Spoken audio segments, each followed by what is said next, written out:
This is lesson 5 on Someday My Prince Will Come.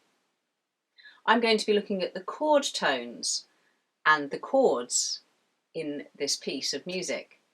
I'm going to be playing them for you, and you can definitely join along. You can play the roots or the thirds, whatever you fancy. Then I'm going to be playing broken chords. So again, if you'd like to join me and play along, that's absolutely possible. At the end of the lesson, I'm going to be playing a sample solo to demonstrate how you use the chord tones. In this lesson, I'm going to look at the chord tones of Someday My Prince Will Come. I'm favouring the chord tones rather than scales in this lesson because we've been looking at the solos of Miles Davis and Wynton Kelly, and one of the things that is really obvious is the fact they know their chord tones and they know the harmony very strongly, and they tend to favour chord tones over other notes. It's not to say they don't play other notes, but the other notes pass between strong notes, and I'll talk a little bit about that in this lesson. I'm just going to play the chords in root position from this tune, and then I'm going to play the same thing again but with broken chords, so you can join in if you've got your instrument to hand. 1, 2, 3, 2, 2, 3.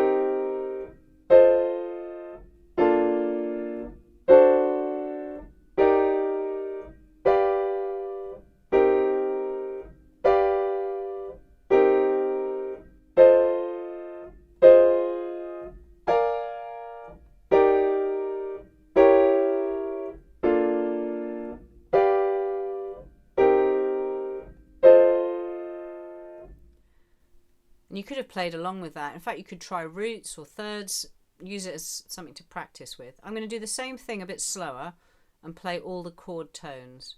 I think I'm going to give it a bit of a rhythm to fit 3. So I'm going to go 1, 2, 3, 1, 2, 3. So if you'd like to join in as well, you could play all the chord tones starting from the root. Here we go. 1, 2, 3, a 2, 2, 3.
That was an exercise, and it was definitely not supposed to sound really hip or cool, but it does allow you to play through all the chord tones.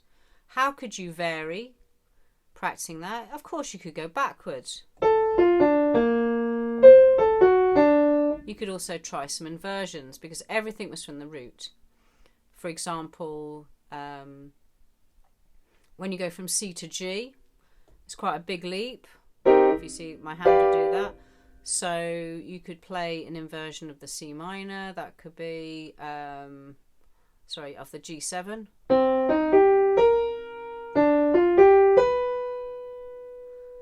Again, when you go from the C minor to the F7.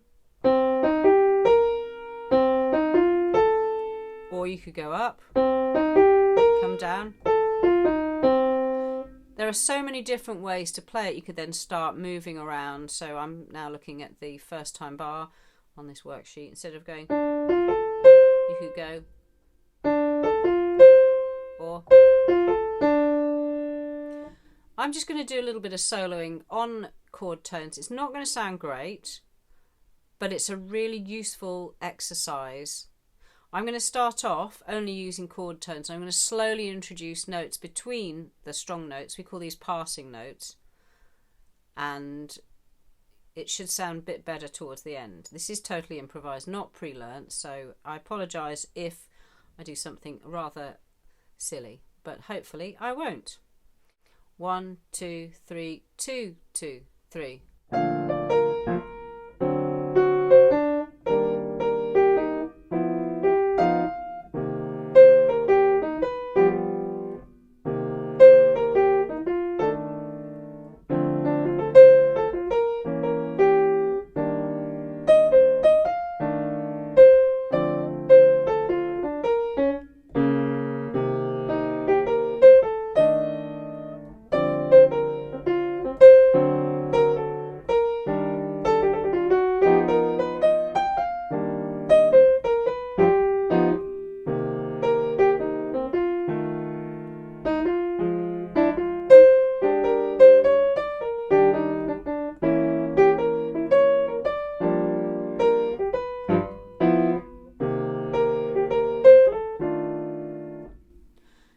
That was a solo there. Again, I put in some extra notes. I was trying to keep it quite simple, leave a little bit of space.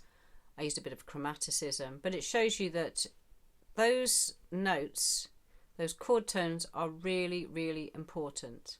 So get practicing. There's the chord tones. And in the next lesson, I'm going to focus a little bit on some of the rhythmic ideas that I discovered when I analysed the Miles Davis and Wynton Kelly solos. In the next lesson, the final proper lesson, there is a bonus session after that, but this is the final one. I'm going to be talking about rhythmic ideas, melodic ideas that I've picked up from analysing both the solos of Miles Davis and Wynton Kelly. And I've got some ideas of how you can take some practice ideas and apply this to the tune to improve on your improvisation.